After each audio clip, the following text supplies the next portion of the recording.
Building a sustainable presence on the moon has undergone a massive shift in strategy as of March 2026.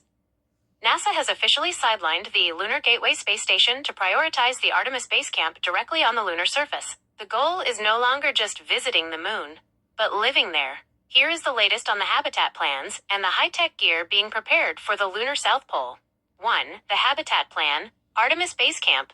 NASA's strategy, led by Administrator Jared Isaacman, now focuses on building a permanent neighborhood at the South Pole in 3 phases through 2030. Foundation phase, 2026-2027. Robotic landers, via the CLPS program, will deliver power grids, small shelters, and experimental mining tools. Expansion phase, 2028. The first crewed landing, Artemis 1-5, will bring the foundation surface habitat, a pressurized module where 2 to 4 astronauts can live for 30 to 60 days. Sustainability phase, 2029+. The addition of a habitable mobility platform, a large pressurized rover that acts like a mobile home, and larger logistics modules. 2. Core technologies being brought to the moon. Living on the moon requires tech that can survive 14-day nights and extreme radiation. Power. Fission surface power, FSP. Solar power fails during the 2-week lunar night. NASA and Lockheed Martin are fast-tracking small nuclear fission reactors. The tech, a 40-kilowatt nuclear power system, enough to power 30 Earth homes, that can operate continuously for 10 years without sunlight. Construction, 3D printing, and mycelium. Shipping bricks from Earth is too expensive. We are bringing printers, not houses. Regolith printing. Giant robotic arms will use lasers or glue to turn lunar dust, regolith, into solid concrete structures for landing pads and blast walls. Mushroom houses. Scientists are testing mycelium, fungi. Astronauts would bring dormant fungal spores, mix them with lunar water and dust in a mold, and let the fungi grow into a hard, insulated habitat shell. Mobility. The Lunar Terrain Vehicle, LTV. NASA recently selected companies like Intuitive Machines and Lunar Outpost to develop the next-generation moon buggy. Capabilities. It is unpressurized. Astronauts wear suits. But it is autonomous. When humans aren't there, the rover will drive itself to different science sites, or meet the next crew at a new landing zone. Life support.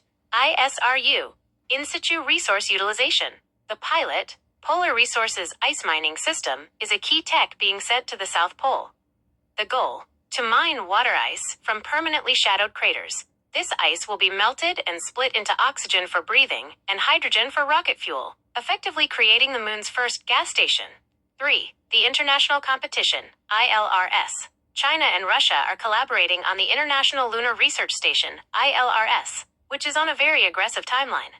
The plan: they intend to have a fully operational, modular robotic base by 2028. The tech China is focusing heavily on autonomous brick-making robots that can build lunar structures without human intervention, preparing the site before their taikonauts even arrive. Summary of the Lunar Toolkit. Technology, function, status. Nuclear fission, constant power during the 14-day night. Prototype testing 2026. 3D regolith printer, building roads and shelters from moon dust. Demo mission 2027. LTV rover, long-range travel and autonomous scouting, arriving Artemis 5, 2029.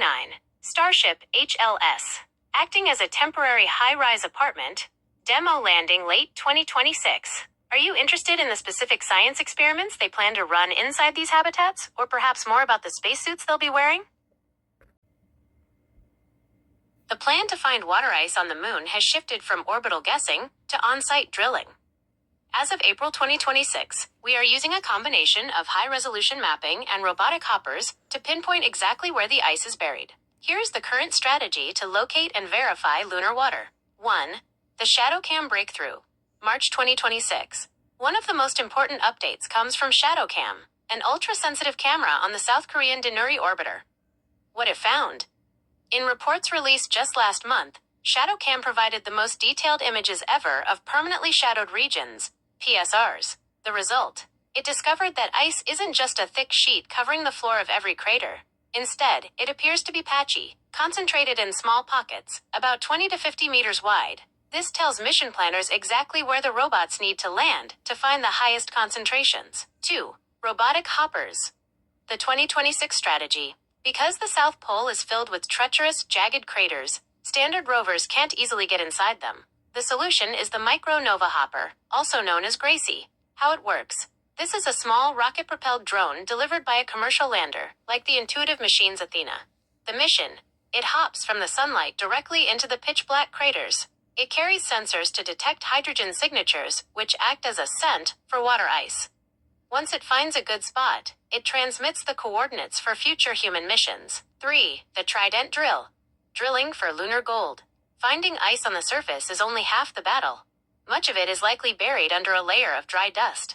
To find it, NASA is deploying the Trident Drill, the regolith and ice drill for exploring new terrain. Deep sampling. It is designed to drill roughly 3 feet, 1 meter, into the frozen ground.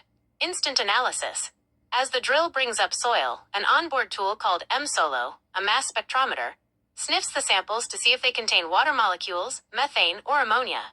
This confirms if the ice is pure enough to be turned into drinking water or rocket fuel. 4. International competition. China's Chang'e 7. August 2026. China is launching a massive mission in just a few months, August 2026, with the specific goal of winning the water race. Advanced tech. Their mission includes an orbiter, a lander, a rover, and their own flying mini-probe. Water molecule analyzer. Their mini-probe will physically enter a shadowed crater, use a mechanical arm to grab a sample, and analyze it on the spot. If successful, this will be the first time humanity has touched water ice inside a lunar crater. Why the rush for ice? The reason everyone is looking for water is simple. Weight. 1 gallon of water weighs about 8 pounds, 3.7 kilograms. To launch that gallon from Earth to the moon costs thousands of dollars. If we can mine it on the moon, we can split the H_2O into hydrogen, fuel, and oxygen, breathing air. This turns the moon into a gas station for missions going further out, like to Mars. Current status. With the Artemis II crew currently orbiting the moon right now, the data they are collecting about the South Pole's terrain will be used to finalize the landing zones for the first ice miners, arriving later this year and next. As of April 2026, the hardware and science goals for the lunar surface have been finalized. Because the first landing was recently moved to the Artemis 1V mission, early 2028, the focus has shifted toward testing this gear in Earth orbit first during Artemis 3 next year. Here is the breakdown of the high-tech suits and the groundbreaking science planned for the South Pole. 1. The AXEMU spacesuit. NASA has moved away from making its own suits and instead hired Axiom Space to develop the Axiom Extravehicular Mobility Unit, AXEMU. Key improvements over Apollo. Enhanced mobility. Unlike the stiff Apollo suits that forced astronauts to bunny hop, the AXEMU has specialized joints, soft and hard, that allow astronauts to kneel, squat, and bend over to pick up rocks with ease. The one-size-fits-most design. The suit is highly adjustable to fit a much wider range of body types, ensuring that both male and female astronauts have the same level of comfort and safety. The dark outer layer. You may see photos of a sleek, dark gray suit. This is a cover layer used for testing to hide proprietary technology. On the moon, the suit will be white to reflect the intense solar heat. Extended life support. It is designed for 8-hour spacewalks, featuring advanced cooling systems and improved CO2 scrubbing to keep the internal atmosphere safe. 2. Top science experiments. When astronauts finally step out at the South Pole, they won't just be taking photos. They will be deploying a suite of automated mini-labs, LEMS, Lunar Environment Monitoring Station. This is a set-it-and-forget-it seismic station. The goal. It is designed to stay on the moon for up to 2 years, listening for moonquakes. Understanding how the moon shakes will help engineers design safer, more permanent buildings for the future base camp. Lister. Subsurface thermal exploration. The goal. This instrument will drill up to 10 feet, 3 meters, into the lunar soil. It measures how heat flows from the moon's interior to the surface. This helps scientists understand if the moon is still geologically active deep inside. NITS, Network for Internal Tracking and Science. The goal. This is essentially a lunar GPS test. It uses beacons to track the astronauts' exact movements and the rover's position. This is critical, because the South Pole has long, confusing shadows that make visual navigation very difficult. Biology experiments. LEAF. The goal. The Lunar Effects on Agricultural Flora, LEAF experiment, will test how plants grow in lunar gravity and radiation. It's a small, self-contained chamber where they will attempt to sprout seeds, the first step toward lunar farming. 3. The Deep Shadow Tech. Because the South Pole contains permanently shadowed regions, PSRs, where the sun hasn't shone in billions of years, the astronauts will carry specialized gear. High-intensity LED floodlights. mounted to their helmets and the Starship elevator to pierce the absolute darkness of the craters. Cryogenic sampling tools. Special thermos-like containers to collect ice samples without letting them melt or turn into gas before they get back to Earth. Would you like to know more about how they plan to find the specific water ice locations in those dark craters?